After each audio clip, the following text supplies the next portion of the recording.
They didn't expect me to come. To be honest, I wasn't sure I would either. The wedding invitation rested on my study's glass desk, a silent provocation. The cardstock was thick, the lettering a tasteful silver, and a single formal name was printed across the front. Dr. Ethan Thorne. Not Ethan. Not Eth. Certainly not our son.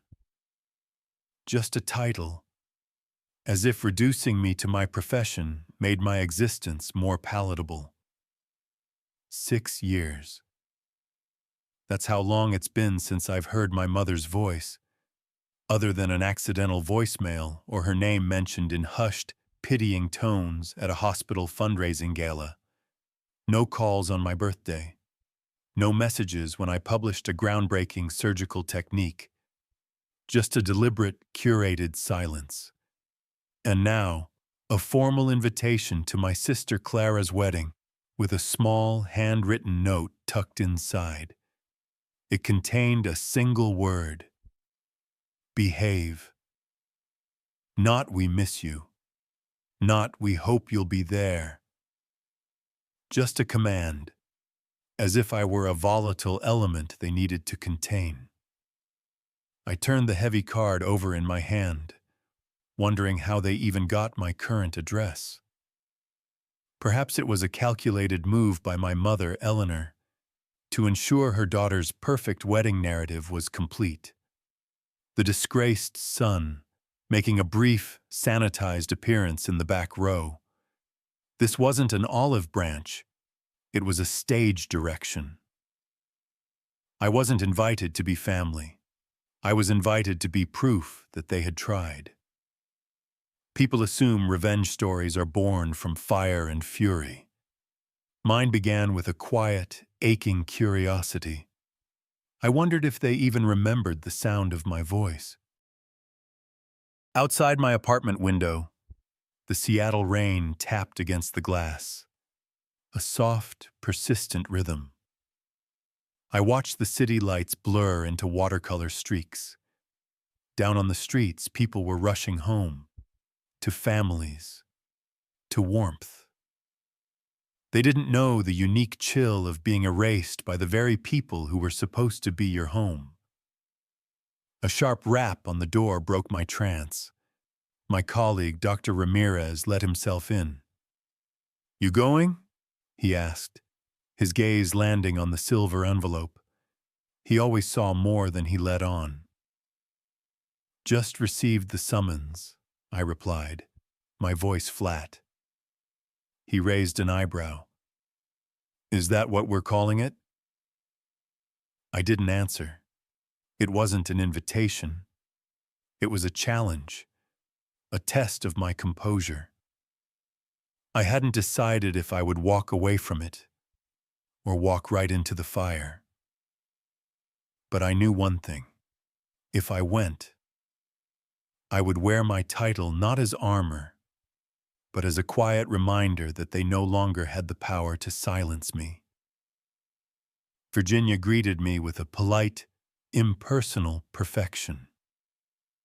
Manicured lawns, surgically precise hedges, a sense of order so complete it felt sterile. It was the kind of place that looks flawless from a distance, until you get close enough to see the cracks. I parked across from the house I grew up in. It looked exactly the same, which was somehow the most painful part. I hadn't been back since my father's funeral. Not really. At that service, there wasn't even a seat for me in the front pew. I stood for the entire hour in my dark suit, watching my mother sit stoically between Clara and my uncle, as if one of her sons hadn't just been erased. Today was my sister's wedding rehearsal dinner, and that somehow felt more personal. I knocked. A pause. Then the faint scent of lavender and lemon polish. Eleanor's signature scent. Disapproval disguised as cleanliness. The door swung open, She stared at my suit for a moment too long. "Ethan," she said, her voice perfectly even. "Please don't make a scene. This is Clara's night." Not hello, not "it's good to see you," just a warning. I gave a single tight nod. Inside, the house was a museum of our fractured past. The same mahogany dining table, the same crystal chandelier, the same suffocating tension humming just beneath the surface of polite conversation. 14 people were seated. 15 chairs were set. Guess which one was mine? The one at the far end of the table, next to the swinging kitchen door, a spot that guaranteed I would be both overlooked and constantly disturbed. Not next to Clara, not even near the center. It was a master class in passive aggression. No one announced my arrival. No one introduced me. I simply materialized, a ghost in a well-tailored suit. A cousin glanced up, then whispered something to her husband. I caught one word. Awkward. I didn't flinch. Perhaps you've been there. Walked into a room that once held all your best memories, only to feel like an intruder. If you have, you know that the silence of being ignored is far louder than any argument. The wedding reception was an exercise in performative perfection. A grand ballroom, gold-rimmed plates, and an ice sculpture of 2 swans. Everything screamed taste and money. Everything except the seating chart. My name wasn't on it. I stood before the ornate easel, scanning the elegantly printed cards. Clara and David at table 1. Our mother at table 2. Cousins, friends, business partners. And then, at the very bottom, a tiny card tucked into the frame, with E. Thorne scribbled in small print. Table 18, next to the catering exit. The napkin at my place setting was a slightly different shade of ivory. A subtle but clear message. Not a mistake. A statement. Clara drifted through the room in a cloud of white silk, her smile practiced and dazzling. She paused by my table just long enough to lean in and whisper, "I told Mother not to seat you with the hospital board members. We wouldn't want to bore them with shop talk." Then she was gone, leaving the insult to hang in the air. The toasts began. My uncle went first, speaking of new beginnings. My mother followed, raising her glass to loyalty and family bonds, her eyes gliding right past me. No mention of the son who flew across the country. And then Clara took the microphone, a champagne flute in her hand. "To think," she said, her voice saccharine sweet, "that even my big brother could tear himself away from his precious hospital to be here tonight. He's usually so busy playing God, we're lucky he remembered us mortals." The room erupted in polite, knowing laughter. It was the kind of laugh people feel safe to let out when the target is a known outsider. Except this time, I was right there. And then my mother, Eleanor, chimed in from her seat of honor. "He's always been the family's greatest disappointment," she said, just loud enough for the surrounding tables to hear. "But at least he's punctual." That was the spark. The room tipped into full, unrestrained laughter. Glasses clinked. No one looked away. No one seemed uncomfortable. They were all in on the joke. I didn't get angry. I didn't flinch. I slowly stood up, lifted my glass of water, untouched until now, and took a calm, deliberate sip. The laughter didn't die down because I shouted. It died down because I didn't. The silence that followed was heavy, confused. I set my glass down on the table with a soft click. "The patients whose lives I play God with," I said, my voice clear and steady, cutting through the silence, "are the ones who fund the research grants that keep this hospital running, several of whom are in this room." That was all, but it landed with more force than any insult they could have engineered. No one laughed after that. Not because they understood the nuance, but because, for the first time, they were afraid they had laughed at the wrong person. I remained standing. And then I saw him. David, Clara's fiancé, standing at the head table. His jaw was tight, his eyes locked on mine. He hadn't laughed. He hadn't even smiled. With a quiet resolve, he began to walk. Not fast, but with a steady, deliberate pace. He walked past the tables of whispering guests, past my mother, who hissed something at him that he ignored, past Clara, who froze mid-sip, clutching her champagne flute like a lifeline. He stopped a formal pace away from me.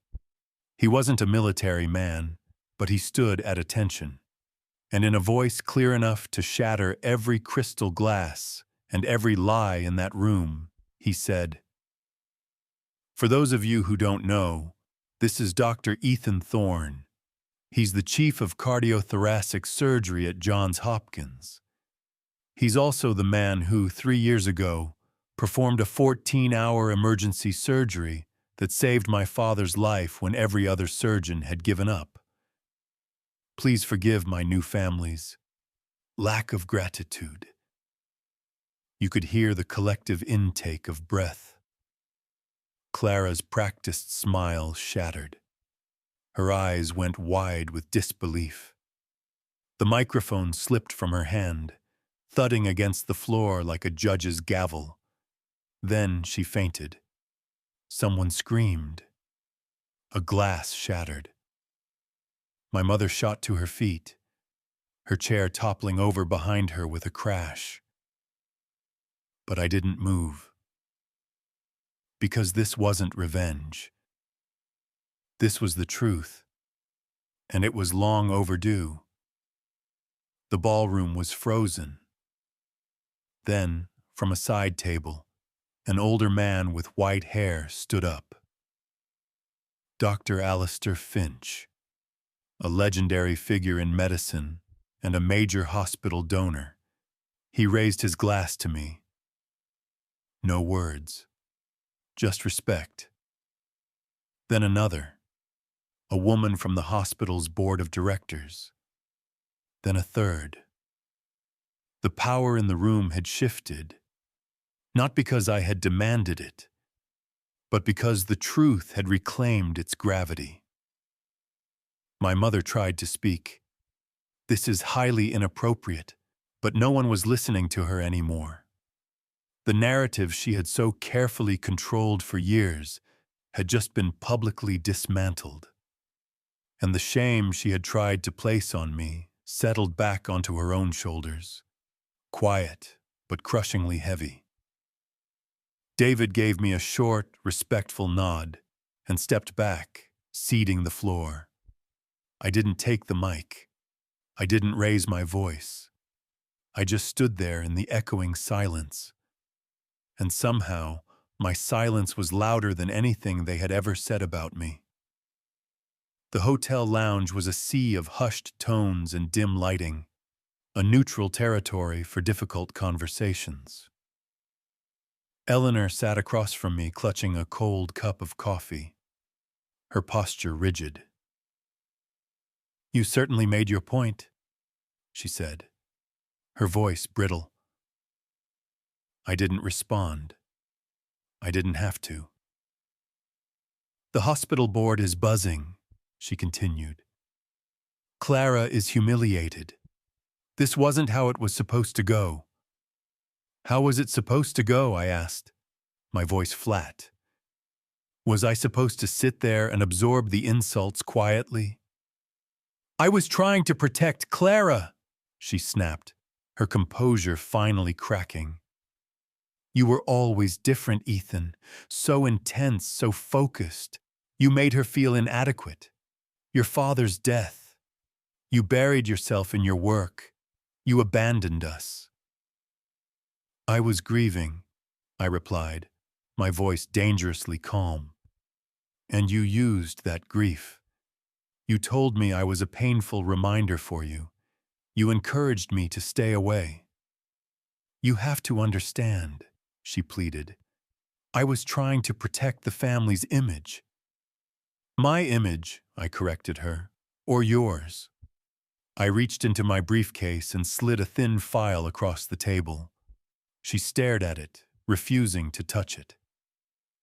This, I said, is a copy of an anonymous complaint filed with the Medical Ethics Board 7 years ago. It alleged that I was emotionally unstable after my father's death, that I was falsifying research data, and that my promotion to department head was a result of hospital politics. I paused. I was investigated for 6 months. My promotion was delayed a full year. No one ever told me who filed it. That could have been anyone, she said, her voice a reedy whisper. You have professional rivals. I slid a second page forward. This is an internal hospital IT report I commissioned last month. It traces the original digital file of that complaint. It was created on a computer registered to your home IP address, Mother, on your laptop. The color drained from her face. Her perfectly composed mask crumbled, revealing the ugly truth beneath. Clara was struggling, she stammered. You were advancing so fast. I just wanted to level the playing field for her. You didn't level the field, I said, the words cold and hard as steel. You tried to burn mine to the ground. You didn't just ignore me. You actively, professionally, and efficiently tried to sabotage me. Her eyes welled with tears, but they didn't fall. I never stopped loving you, she whispered. No, I replied, standing up. You just loved the idea of your daughter's success more. You didn't lose a son, Eleanor. You pushed him away and then got angry when he didn't come back. I left the file on the table and walked away. She didn't call after me. The thing about betrayal from a parent is that it doesn't need a shouting match. It just needs the quiet, damning evidence of the truth. Months later, the calls from the hospital board stopped asking for explanations and started offering apologies. They offered me a position on the board of directors. I declined. Instead, I used my own capital to launch the Thorne Foundation, a nonprofit that provides legal and psychological support for medical professionals who have been targeted by malicious, career-ending attacks, especially from within their own families or institutions. The irony isn't lost on me. The people who tried so hard to tear me down are the reason I found my true calling. Not just healing bodies in an operating room, but healing careers and lives broken by jealousy. A few weeks ago, my mother sent a letter. She said she saw an article about my foundation in a medical journal. I never realized how much you had accomplished, she wrote. I wish I had been there to see it. But that's the thing. She was there. She just chose not to look. And now she doesn't get a front row seat to the man I've become. Not out of spite, but because I finally value myself enough to choose peace over her toxic version of family. My family taught me that silence can be a weapon used against you. I learned to turn it into a shield and then into a plan. And now? Now it's just silence. The peaceful, quiet kind. The kind you earn.